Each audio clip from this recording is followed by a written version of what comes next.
Olá, eu sou Lucimar Monteiro, contadora de história. E hoje eu vou contar a última parte da história de Gideão. Essa história ela se encontra no livro de Juízes, na Bíblia Sagrada, no Antigo Testamento. Então, vamos continuar a história. Gideão e os soldados que se ofereceram como voluntários para lutar em seu exército montaram acampamento ao lado de uma fonte de água fresca situado na montanha.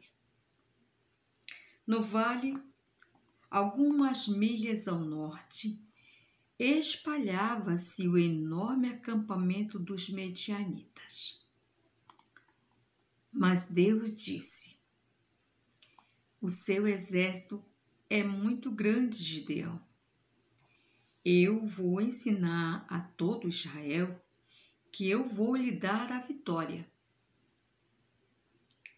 Gideão reuniu os homens e disse: se algum de vocês estiver com medo da batalha, pode ir embora. Houve um momento de silêncio. Então, um homem depois do outro foi embora silenciosamente.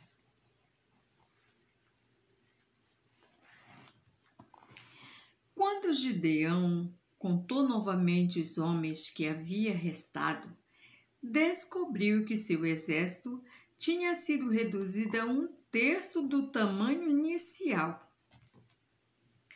Para cada homem que tinha ficado, 2 havia ido embora. O exército ainda está muito grande, Gideão, disse Deus.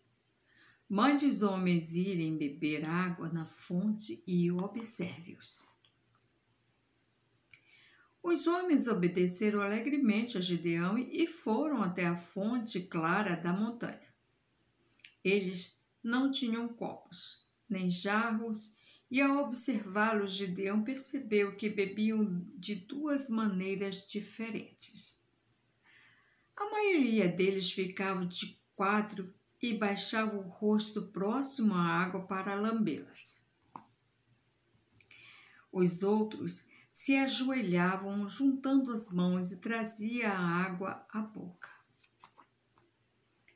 Escolha os homens que trouxeram a água à boca com as mãos, disse Deus a Gideão, e mande os outros para casa. Gideão fez exatamente como Deus mandou.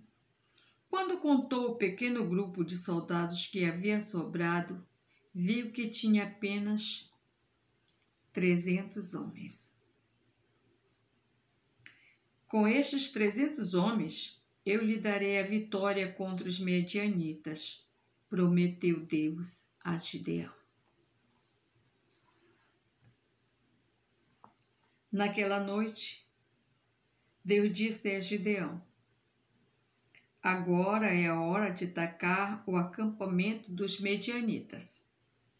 Eu prometo lhe dar a vitória.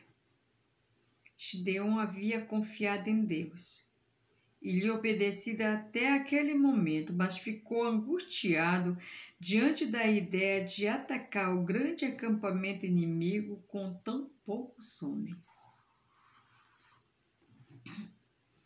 Se você tiver medo, Gideão, continuou Deus, desça com seu ajudante por ar e ouça o que os medianitas estão dizendo.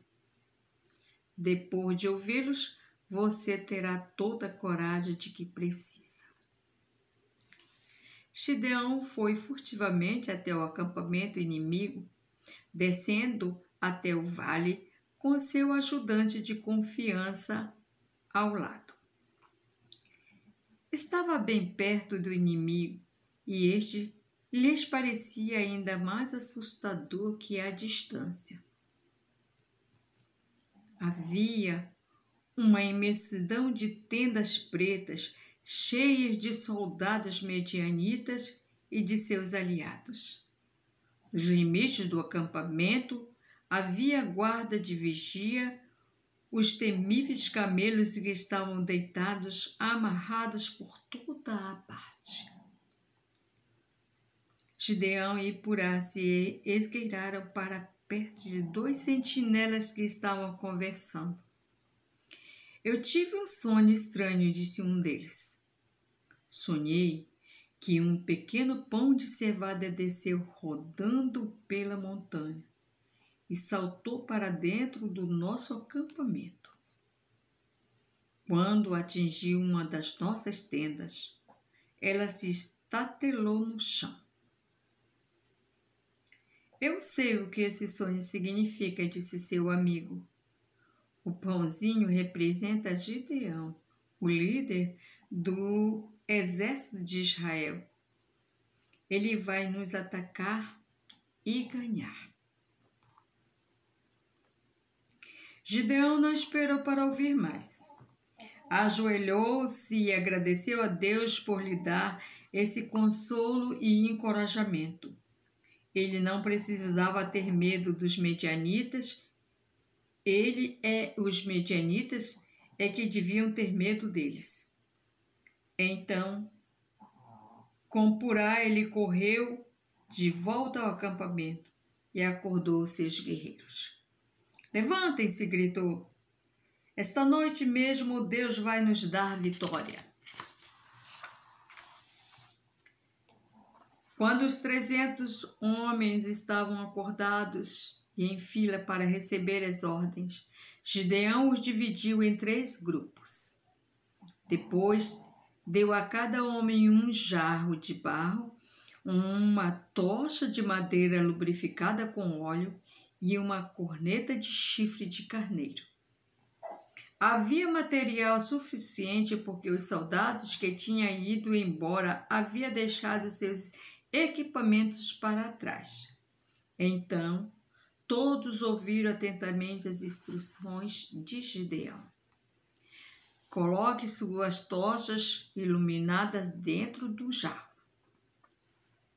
O jarro esconderia a luz denunciadora e também impediria que a chama se apagasse. Quando chegarmos ao acampamento dos medianitas, continuou Gideão, espalhem-se ao redor do acampamento. Observem o que meu grupo e eu fizermos e copiem-nos. Os homens de Gideão chegaram ao acampamento no momento em que a guarda estava sendo trocada. A maioria dos medianitas dormiu profundamente, os outros estavam ocupados iniciando suas obrigações ou encerrando-a. Ninguém ouviu os 300 homens chegarem. Então, quando Gideão deu o sinal, seus 100 homens deram um estrondoso sopro em suas cornetas. Imediatamente, os outros 2 grupos sopraram as suas. Naquele momento, Gideão e seus homens quebraram seus jarros e a luz de suas tochas brilhou plenamente na escuridão. Imediatamente, o restante de seus homens fez o mesmo. Houve o som de jarros quebrados e depois a luz cercou todo o acampamento. Os medianitas acordaram aterrorizados. Quando ouviram aquilo, acharam que um exército de milhares de homens os tinha atacado. Os camelos assustados começaram a debater e começaram a debandar. Semi-acordados, os medianitas passaram a bater em qualquer um que tivesse a seu alcance, atacando seus próprios amigos e aliados. Nenhum dos homens de Gideão precisou dar um só golpe, porque eles diziam: espada pelo Senhor e por Gideão. Enquanto esses permaneciam firmes ao redor do acampamento, os medianitas fugiram de lá, correndo o máximo que podia. Deus deu uma vitória poderosa a Gideão e aos seus 300 homens. E assim, Gideão ficou sendo juiz por muito tempo. Se você gostou da minha história, inscreva-se no meu canal, dê o seu joinha, aperte no sininho para ser notificado pelo YouTube quando eu colocar o próximo vídeo. Eu agradeço a vocês e até a próxima vez.